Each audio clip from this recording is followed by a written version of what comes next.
Welcome back. In today's session, we are going to discuss about amoebiasis. It is a continuation to the topic epidemiology of communicable diseases. The aims and objectives. Aim is to understand amoebiasis in detail, and the objectives is at the end of the class, the learner should be able to describe the amoebiasis, and its history is not very important. You'll be able to describe amoebiasis, what is the problem statement, and the epidemiological determinants, which is nothing but the agent factor, host factor, and environmental factor. We will be able to explain the host environmental factors, the mode of transmission, pathogenesis, and the clinical features. We are going to include everything from A to Z of the disease. What is the problem statement, which is coming under SPM? We are going to discuss about the pathogenesis, which is belonging to pathology. We will discuss about the clinical features belonging to medicine. So all the aspects which are relatable to this disease will be completed in this entire video, a short video which is concise of all the subjects. Okay, then we will discuss the diagnosis and the treatment aspect as well. And very importantly, from the SPN point of view, we have to discuss about the prevention and how we are going to control the amoebiasis and the treatment part. Is it clear? Okay, now we move further to the definition of amoebiasis. What is amoebiasis? You might have heard about amoebiasis. Now let us see what is amoebiasis. Amoebiasis is a parasitic infection. It is a parasitic, okay? It is not bacterial, it is not viral, it is a parasitic infection, okay? Not bacterial, not viral, but it is parasitic infection caused by a protozoa. Parasitic infection caused by a protozoa known as Entamoeba histolytica. The protozoa is Entamoeba histolytica. The condition, what is amoebiasis? Amoebiasis is a condition of harboring this protozoan parasite Entamoeba histolytica. What are we doing? We are harboring the parasite in our body. Okay, it is harboring the parasite or the protozoan parasite. What is the name of the parasite? Entamoeba histolytica with clinical manifestations, or it can be without clinical manifestations. In 90% of the patients, you see that they are going to be asymptomatic. 90% of those who are infected are asymptomatic. They do not show any clinical manifestations, whereas the remaining 10% will be symptomatic. About 90% are asymptomatic, 10% will produce clinical syndromes. Is it clear? And it is a parasitic infection. Causative factor is Entamoeba histolytica. What is amoebiasis? When we are harboring the condition of harboring the protozoan parasite with or without clinical manifestations is amoebiasis. Now the definition is very clear to us. Now we will move further to the history. Who was the first one who discovered or described the Entamoeba histolytica causing amoebiasis was Fedor A. Losch in 1875 in the northern Russia first described the amoebiasis. The most dramatic incident which took place in the United States was the Chicago World's Fair outbreak. Okay, when the Chicago World's Fair was going on, there was an outbreak of this in 1933. It was caused by the use of contaminated drinking water. So the people who took the contaminated drinking water, they were infected with Entamoeba histolytica, leading to amoebiasis. There were more than 1,000 cases with 98 deaths reported. In addition to the now recognized E. dispar, what is E. dispar? It is another strain, Entamoeba histolytica.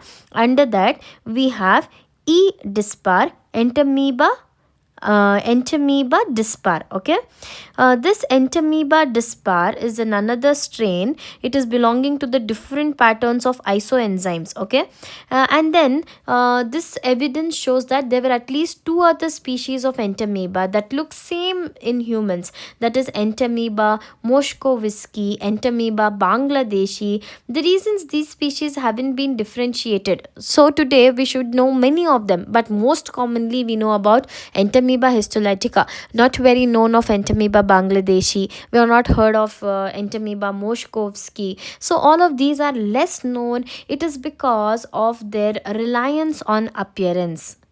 There is very minute differences. We are not able to differentiate them, so they are not very well recognized. In 1998, there was an outbreak of amoebiasis in the Republic of Georgia. Okay, in 1998, there was an outbreak again of amoebiasis in Georgia. In 1998, 177 cases were reported, including 71 cases of intestinal amoebiasis and 106 were the cases of liver abscess. Is it clear? 71 had intestinal manifestation, others showed liver abscess. Is it clear? Moving further to the problem statement. As I told you earlier, the history is not very important. You can just remember 2 points out of it, that it was discovered by Fedor A. Losch, okay, in 1875. The dates are also not important. If required in your examinations, you can write down the history. Amoebiasis was discovered by Fedor A. Losch. The Chicago World Fair, which caused an outbreak by the contaminated drinking water, and then many other strains are known, but most commonly Entamoeba histolytica is famous. And then we see that there was an outbreak of amoebiasis in Georgia in 1998. Then we are going to move further to the problem statement. In global contrast, amoebiasis caused by Entamoeba histolytica affects around 50 million people annually, leading to 1 lakh death worldwide. This is a number which you can remember in the problem statement, that is it affecting 50 million people all around the globe, and the death, okay, the deaths is reported to be 1 lakh annually all around the globe. The disease is particularly prevalent in the developing countries where there is poor infrastructure, poor hygiene. All of these are lacking.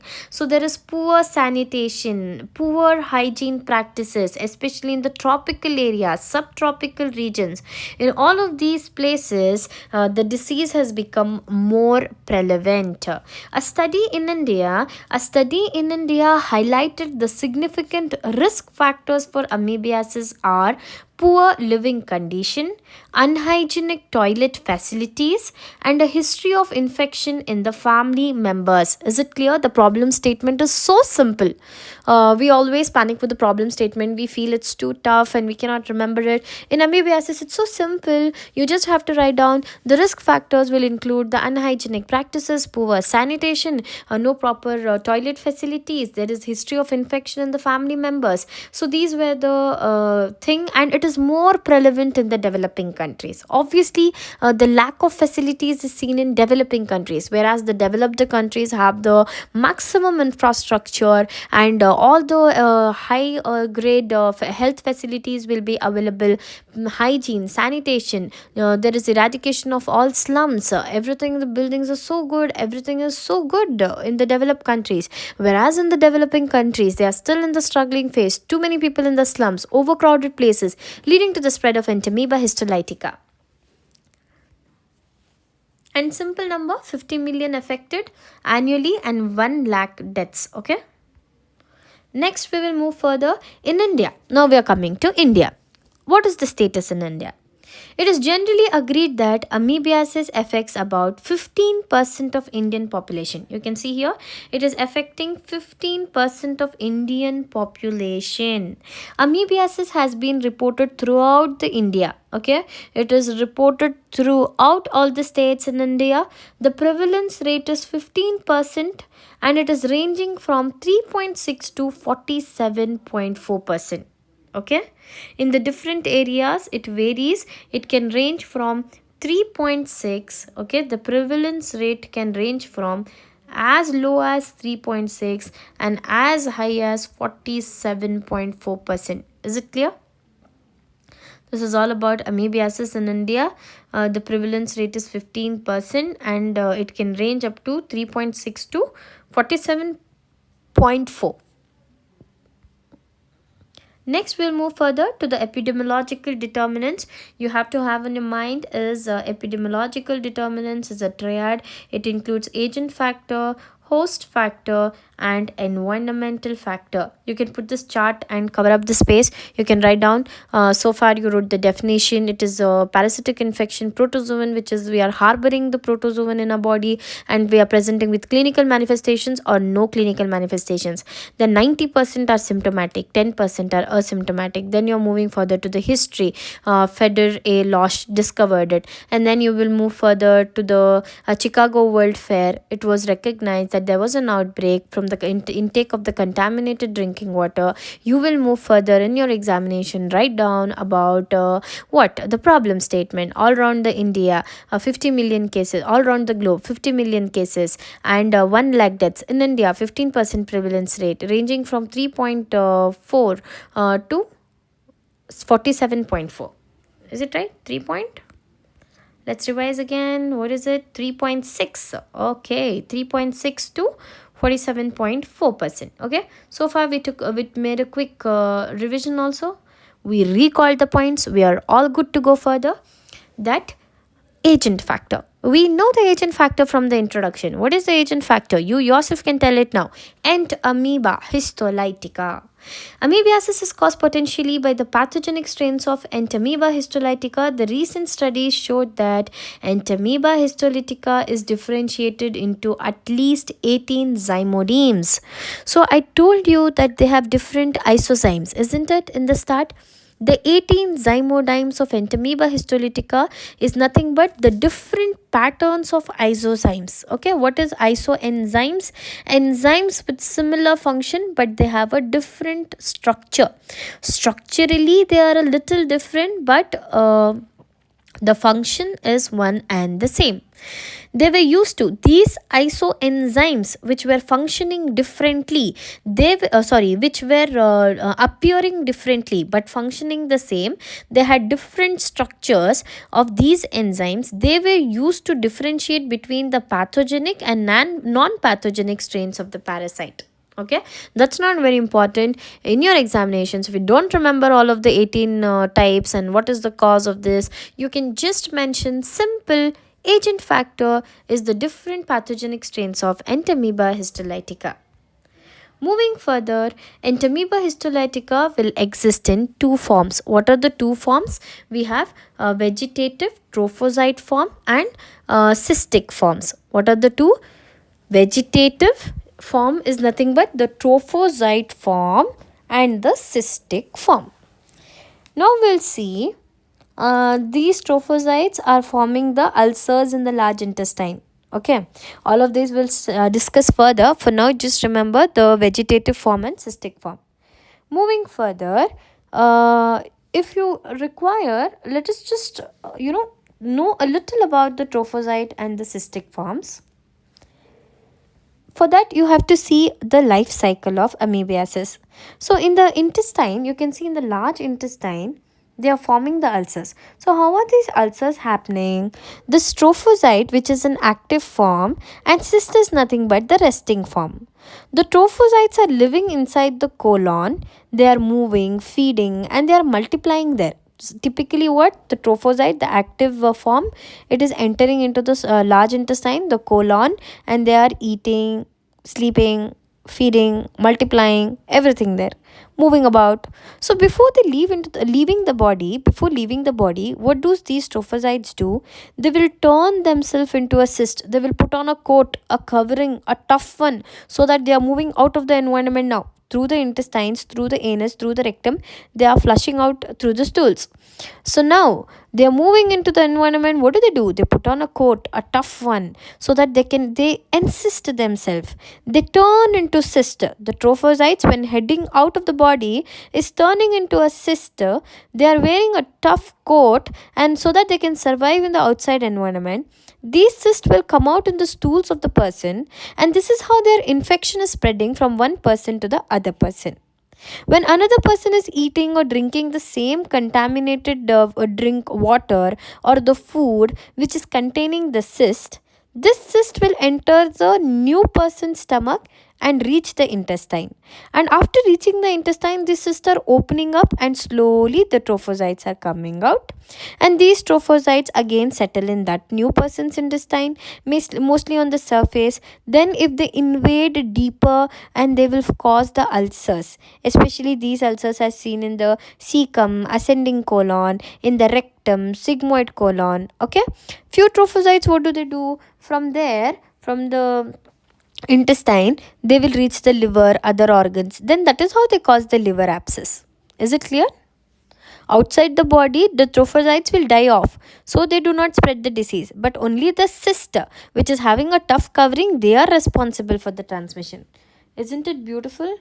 It's not good, but the to understand how it is infecting from one person to another, what the amoebiasis does in the body after entering, all that information is really nice. Now let us see the agent factor. Under that, we have to write down about the reservoir of infection. Man is the only reservoir of infection. So we see only man, they are affecting only man. Man is the only reservoir of infection. Now we see the period of communicability. As long as the cysts are excreted, the period may be several years. If cases are unrecognized, untreated, the person can continue to infect the other individuals. Okay, as long as the cysts are excreted, the period of communicability can be several years. Okay, until the person is treated, or he remains unrecognized, untreated, then several years he can communicate the disease to others. Next, we go further to the host factors. Amoebiasis can occur at any age. Okay, amoebiasis can be seen in any age. Then we see there is no sex or racial difference in the occurrence of the disease. We do not have any particular sex being more affected, like males are more affected than females, or the females affected than most. No sex difference, no racial difference in the occurrence of the disease, and also age difference is not there. It occurs in all the age groups. Amoebiasis is frequently an household infection. It is a household infection. Is it clear? The host factors: no sex differences, no racial difference, no age difference, occurs at all ages, and a household infection. Now moving further to the environmental factors. Okay, sorry. Yeah, environmental factors. So we completed this. In the environmental factors, amoebiasis is more closely related to the poor sanitation, poor hygiene conditions, and lower socioeconomic status than to the climate. It belongs to the lower socioeconomic status families, where there is poor sanitation, lack of hygiene, okay, lack of toilet facilities, than to the climate. These are the factors which are playing a key role. Okay, these environmental factors. Moving further, we are going to understand what is the mode of transmission. The mode of transmission will include feco-oral route. This may readily take place through the intake of contaminated food and water. Very simple. You can see feco-oral route. If the person is not washing the hands properly, then he had with the same hands, and then it is feco-oral route. Is it clear? Okay, then we'll move further. That is sexual transmission. The sexual transmission, as in by oral rectal contact, recognized especially among the male homosexuals. So these male homosexuals are showing this oral rectal contact and leading to the sexual transmission of amoebiasis as well. And then we see the vectors. The vectors such as flies, cockroaches, rodents, they are also capable of carrying the cyst and contaminating the food and drink. Now you can see these rodents and cockroaches, they take the food which is contaminated, and again they are contaminating the drinking water, the food, so they carry the cyst and they are contaminating the various food items and the drinks. So the flies, cockroaches, rodents are also carrying the cyst and contaminating the food and drink. They are acting as the vectors. Is it clear? Now, let's move further to the incubation period. The incubation period ranges from 2 weeks to 4 weeks or longer. For example, this is person A. He is having those trophozoites in his intestine, excreted them, and these trophozoites has formed a cyst. They are converted into cyst. After this, through the vector by some rodent or something, they have contaminated this food item. They have got this cyst, and they have contaminated this food or drink, or it can be a rodent or a fly. And now this person B here, let's say this is a person B, healthy person, B. Now he drank a glass of water. He drank this water, and he is infected with amoebiasis. What happens? These cysts on ingestion will enter the intestine and slowly release these trophozoites. And these trophozoites, what do they do? Slowly these trophozoites will start affecting the intestine of a new person. Is it clear? That is the incubation period. For all this to happen, from the time of exposure to the appearance of symptoms, it takes up to 2 weeks to 4 weeks or longer than that. Next, we'll move further to the life cycle.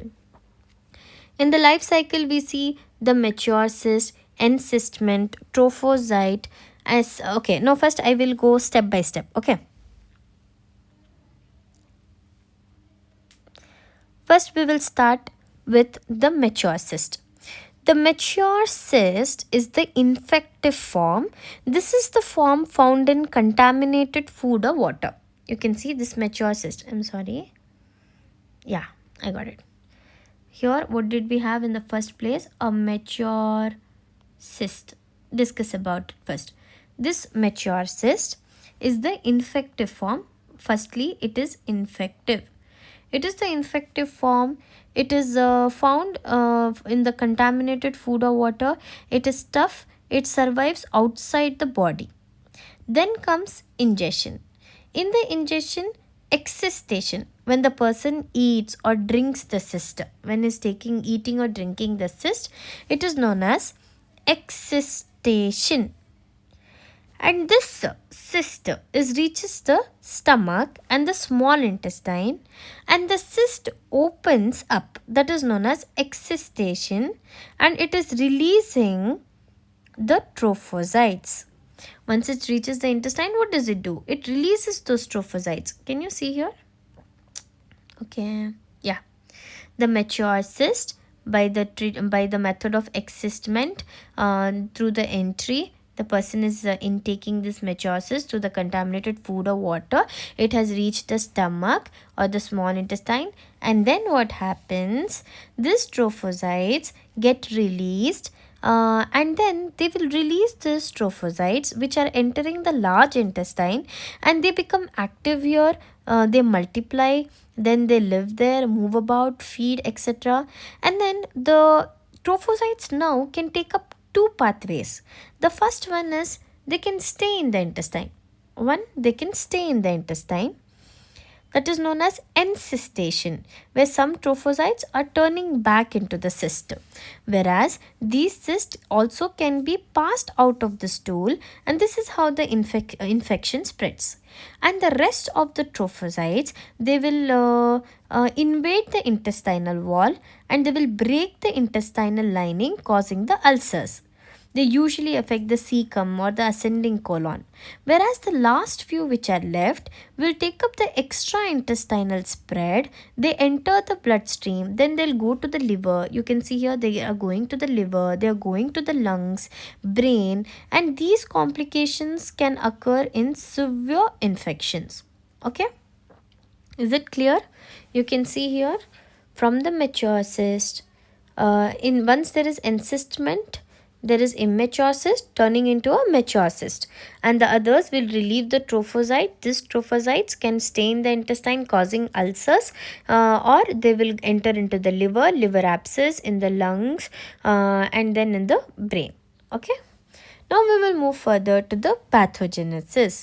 In the pathogenesis, amoebiasis results from the tissue destruction. What is happening in amoebiasis? What is the amoeba, entamoeba histolytica doing inside the body? It is causing the tissue destruction.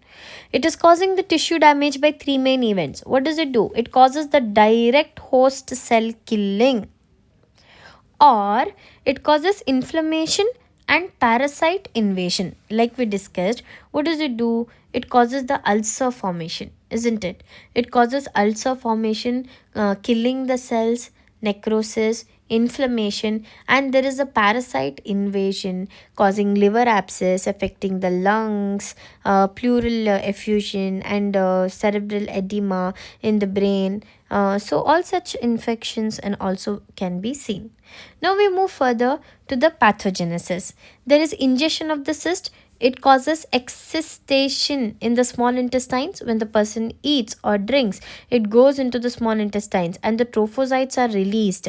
They multiply and there is a colonization into the large intestines, and they form the intestinal lesions, which are nothing but the ulcer formation, which is flask shape. Those trophocytes, what do? The active form of the parasite, they will involve the mucosal lining of the colon. They are producing this characteristic flask shaped ulcers. Why do they call us flask shaped ulcers? They are known as flask shaped because they have a narrow neck and a broad base. Okay, they form this type of ulcers in the intestine.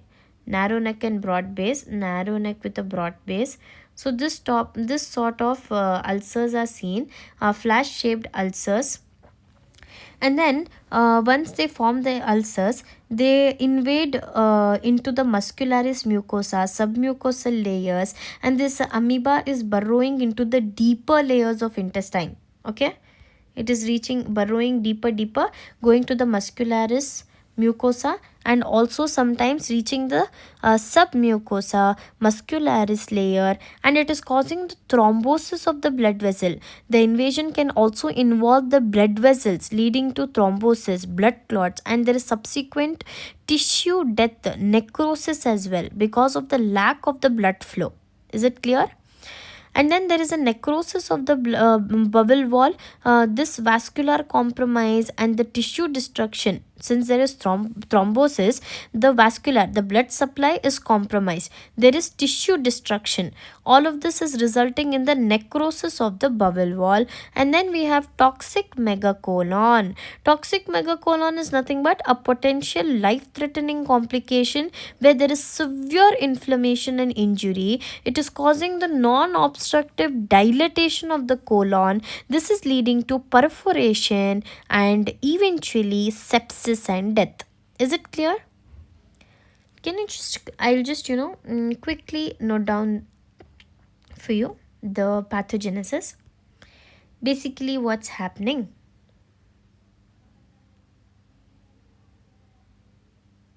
Oh my god, they have updated the app. It is not convenient. Okay, fine. Now we'll try to do it here. Yes, here. Okay, we got some place. Fine. Now let us see first what's happening. The ingestion. Okay, the trophocytes, these are the trophocytes. The cyst. Okay, the cyst is ingested. This is known as excistation. Okay, then what happens? Once the cyst reaches the stomach, okay, this is the stomach. Once the cyst reaches the stomach and the small intestine and large intestines, these cysts will release the trophocytes. They have released the trophocytes. And once the trophocytes are released in the large intestine, once they get released, one of the trophocyte, few, let us divide into three sections. Few trophocytes, once they are released, they are multiplying, feeding, moving about, living there, and they are causing flask shaped ulcers. Is it clear? And the other few will, again, the trophocytes will put on a coat. Okay, they are putting on a coat, and they are becoming cyst and getting excreted again in the stools so that they can infect the other individuals. And the third group, okay, the third group of these trophocytes, what are they doing? They are invading into the mucosa, submucosa, muscularis layer, causing the thrombosis of the blood vessel. Okay, they are causing the thrombosis of the blood vessel. In the others, what happens after causing the thrombosis of the blood vessel? They are causing extra intestine from the bloodstream. They are going into the liver, okay, causing liver abscess. They can affect the lungs. They are affecting the lungs, pleural effusion and all that. And then they are also affecting the brain. Is it clear? Very simple, the pathogenesis. And then, not enough. After the extraintestinal manifestations, it is also causing toxic megacolon. So basically what happens, there is too much swelling, edema of this colon. Eventually this edema grows up, it is causing an obstruction. Now the blood supply is also compromised because of the thrombosis. Now completely the blood supply is cut out, and there is too much inflammation leading to the necrosis of this bubble. And then once there is necrosis, it can also lead to sepsis. Is it clear? Necrosis of the bubble wall, toxic megacolon, sepsis. Now we'll move further to the clinical manifestation. I hope the pathogenesis is clear and the life cycle is simple. We have discussed about the life cycle. I just go through. Can you just check the pathogenesis is all good? We are aware of the pathogenesis, like they cause the direct cell killing, or they produce inflammation or the invasion. And we studied the life cycle, that the cyst will get the encystment and then enters into the stomach, releases the trophocytes, and they cause this. Okay, and then we are aware of the incubation period, 2 weeks to 4 weeks or longer. The mode of transmission is too much. Okay, we have revised it multiple times. Let's not go so back. Here we are going to continue with the clinical manifestations. It can be asymptomatic in 90% of those infected with the parasite. Entamoeba histolytica remain asymptomatic carriers. They are spreading the infection. They are releasing the cyst in their stools, but they remain asymptomatic. Whereas those who are symptomatic will present with intestinal symptoms or extraintestinal symptoms. Intestinal, small percent will produce with invasive amoebiasis. Majority will present with abdominal discomfort, diarrhea because of the acute fulminating dysentery. Okay, from diarrhea, from diarrhea, it can also range up to dysentery, acute fulminating dysentery. Is it clear? The extraintestinal manifestations, it can affect the liver, liver abscess, lungs, spleen, brain, etc. through the hematogenic spread. Most importantly, clinical features. Now, if a person XYZ is affected with amoebiasis, what are the clinical features? What will be presenting is profuse diarrhea. Oh my god, yeah, there's some issue with it. Oh, I'm not able to get it. Okay, there is a profuse diarrhea, abdominal pain. Clear. There is profuse diarrhea. One, there is profuse diarrhea. Along with the diarrhea, abdominal pain. Next, the patient presents with nausea and vomiting, all related to the stomach. Okay, there is nausea, there is vomiting, diarrhea, abdominal pain, like that. Okay, you can keep these 4 points together: abdominal pain, diarrhea, nausea, vomiting. Then fever, fatigue. When there is nausea, vomiting, diarrhea, all of this together, there is rapid dehydration, and all the water is lost from the body. The patient has weight loss. Then comes the complications. It may also lead to We know it can also lead to amoebic liver abscess, lung abscess, peritonitis, toxic megacolon, or toxic dilatation, etc. Is it clear? It can cause liver abscess, lung abscess, peritonitis, toxic megacolon. Is it clear? The symptoms, the signs and very simple. The patient will be dehydrated, there will be hypotension, and then there is weight loss, fever, fatigue, nausea, vomiting, profuse diarrhea, abdominal pain. Now, reasons not to neglect amoebiasis is because it is top 15 cause of diarrhea globally, which is affecting 50 million people, resulting in 1 lakh deaths all around the globe. And 55,000 people die out of amoebic colitis every year. Okay, 55,000 to 1 lakh people. Then travelers diarrhea. So it is one of the cause of the diarrhea in the travelers who return ill. It is oral anal sexual transmission has been increasingly recognized. Oral anal sexual transmission. Is it clear? And then we have outbreak. Ease of the dissemination facilities outbreaks among military people, general public. And then we see it mimics inflammatory bowel disease. It causes misdiagnosis. It can lead to fulminant amoebic colitis. Then it is a hypervirulent. Strains are recently being reported. 18 types we saw, right? 18 isoenzymes are used to differentiate them. And then we have errors in diagnosis because of the use of insensitive laboratory test. We are not performing the exact test what is required because of the insensitive laboratory test, simply performing some random test, not properly diagnosing it. So we have to stop neglecting amoebiasis because it is no joke. It is causing 50 million deaths and 50 million cases and 1 lakh deaths.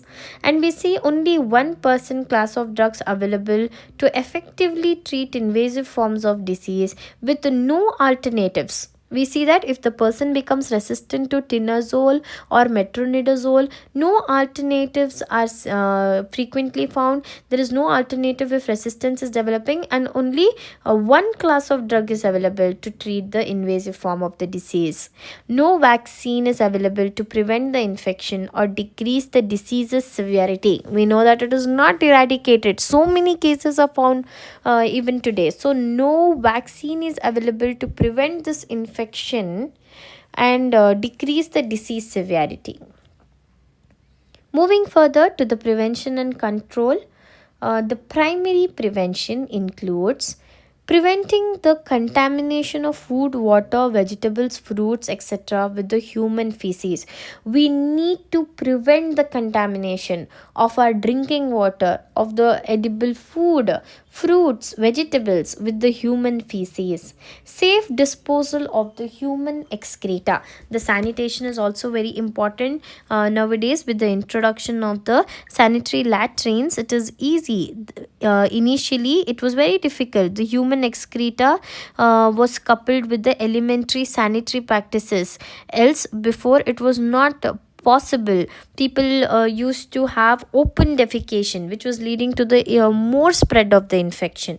Now the sanitation, the safe disposal of the human excreta, it has to be coupled with the elementary sanitary practices like the washing hands after defecation or washing hands before eating the food. These are all very crucial factors in prevention and control of amoebiasis.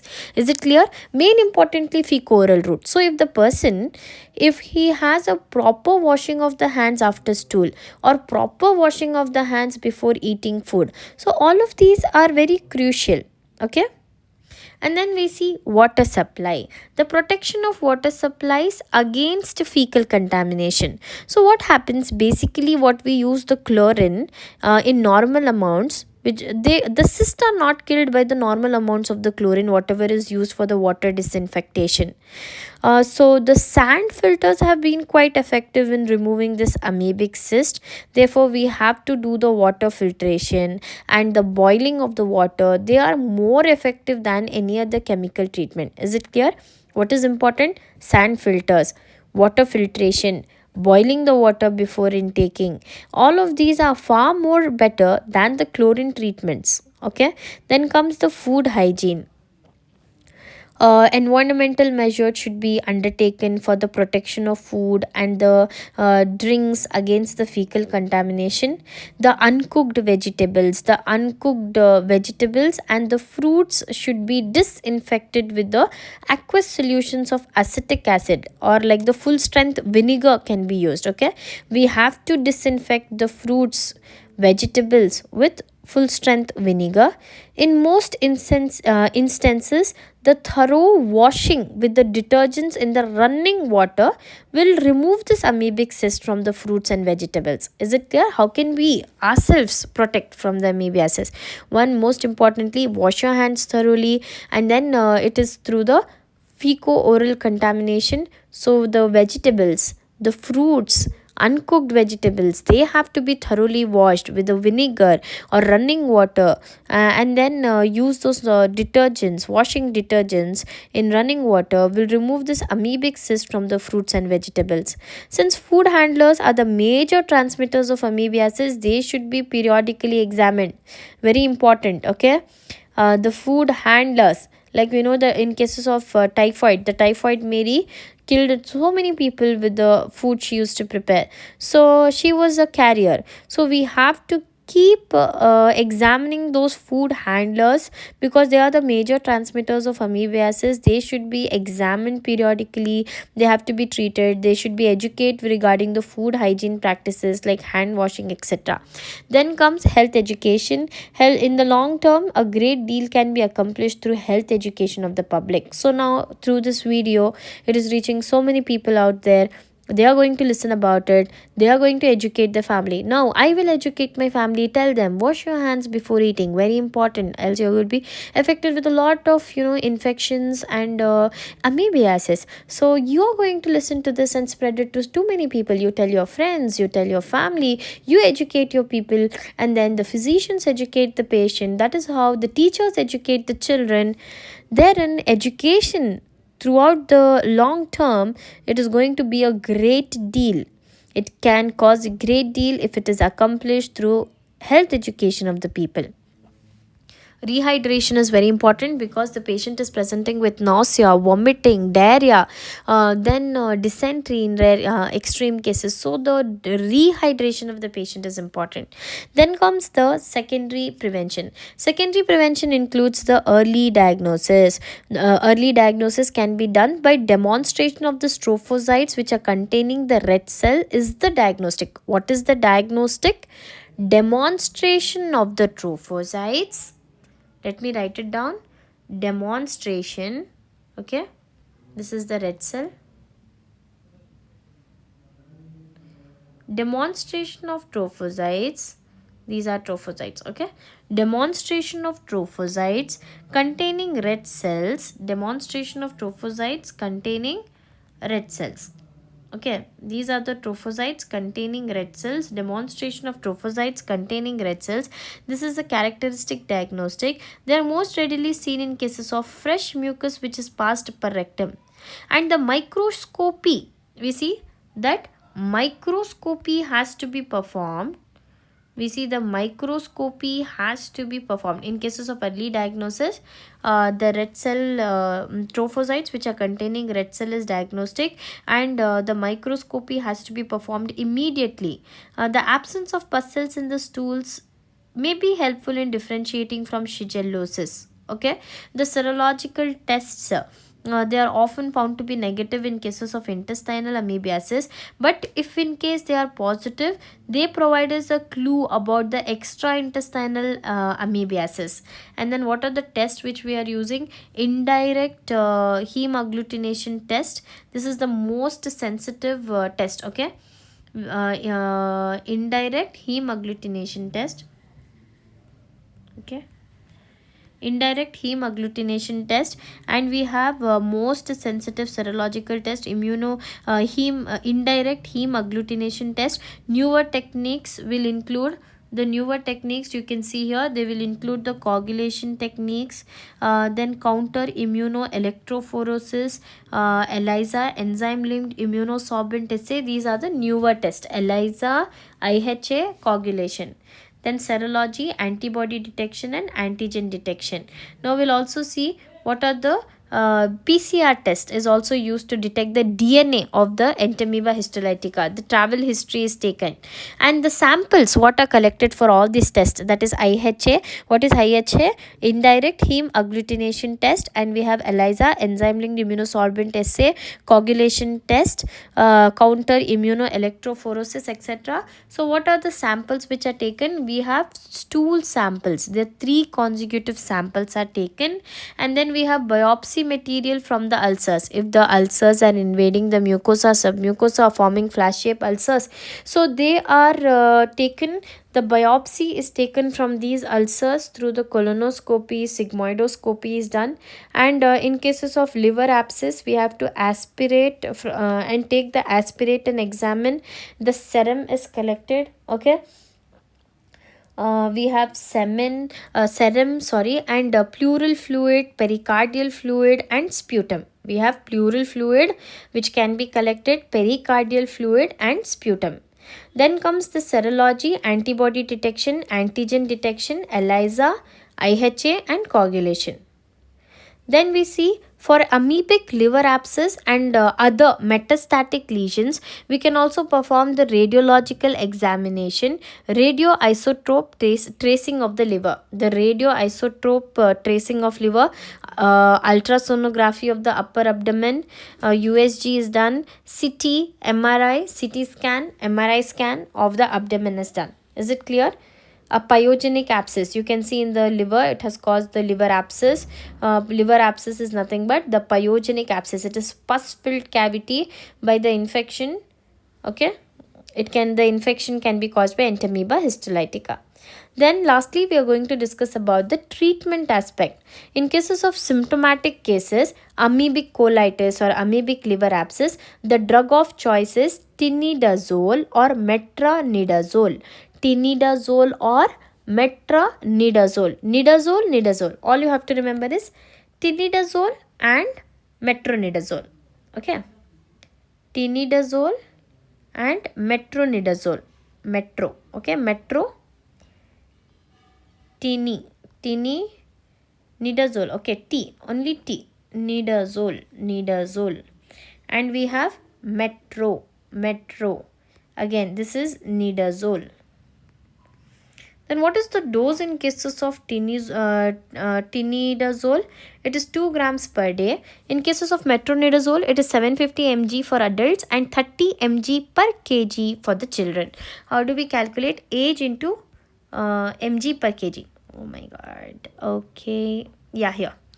In cases of children, the pediatric dose is age into mg per kg. Not age, sorry, weight. The age of the child is usually inquired. Weight into mg per kg.